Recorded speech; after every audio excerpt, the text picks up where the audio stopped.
কোরবানির গোশত কতদিন ফ্রিজে রেখে খাওয়া যাবে? কোন কোন পশু দ্বারা কোরবানি করা জায়েজ?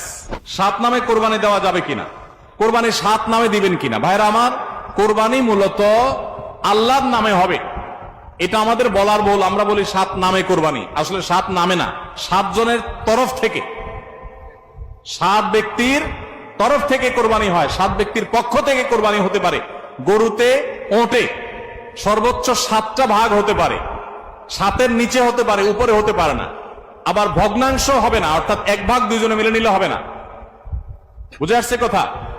3 ভাগ হতে পারে, 2 ভাগ হতে পারে, 7 ভাগ সর্বোচ্চ হতে পারে। 7 ব্যক্তির পক্ষ থেকে কোরবানি যথেষ্ট হবে। গরু এবং ওটে, মহিষে, এগুলোতে যথেষ্ট হবে। পরিষ্কার নবী করিম সাল্লাল্লাহু আলাইহি ওয়াসাল্লামের হাদিস রয়েছে। আজকাল অনেক আলেমরা এটা নিয়ে, বা কোন কোন আলেমরা এটা নিয়ে মত পার্থক্য করেন, দুর্ভাগ্যজনক সেটা। এটা নিয়ে সংখ্যাগরিষ্ঠ ইমামদের দ্বিমত নাই।